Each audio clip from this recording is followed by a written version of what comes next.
మీ business ఏదైనా మీ ఊర్లో promotion చేయాలంటే అది సుమన్ టీవీతోనే సాధ్యం. ఇప్పుడే సంప్రదించండి.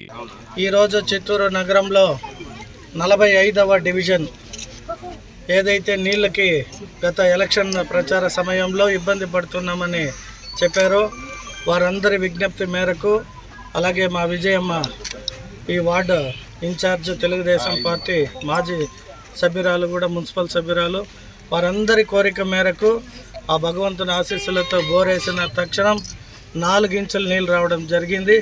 కాబట్టి ఈ బోర్ మోటార్ ఈ చుట్టుపక్కల ప్రాంత ఏదైతే వాటర్తో ఇబ్బంది పడుతున్నారో వారందరికీ కూడా నీటి సమస్య తీరిపోయింది. అలాగే ఇక్కడికి విచ్చేసిన సందర్భంలో ఈ రోడ్డు ఏదైతే పెండింగ్ ఉంది, వర్షాలు పడినప్పుడు ఇబ్బంది పడుతుందన్నారో ఇటువంటి అనేక రోడ్లు ఈ వార్డులోనే కాదు చిత్తూరు నగరంలో అనేక వార్డులలో అభివృద్ధి గత ప్రభుత్వంలో జరగలేదు. కాబట్టి తెలుగుదేశ కూటమి ప్రభుత్వంలో అద్భుతమైన రోడ్లు వేసి ప్రజలందరికీ కూడా ఆనందంలో ఉంచే విధంగా వారు ఇచ్చిన అర్జీలన్నీ కూడా స్వీకరించడం జరిగింది. వారి కోరిక మేరకు ఇంకొకసారి ఈ వార్డుకి వచ్చేటప్పుడు ఈ రోడ్డు వేసే వస్తామని తెలియజేసుకుంటూ చిత్తూరు ప్రజలకు ఎటువంటి నష్టం లేకుండా చూసుకునే బాధ్యత మా కుటుంబ సభ్యులైన నాయకులపైన నాపైన ఉంటుందని తెలియజేసుకుంటున్నాను.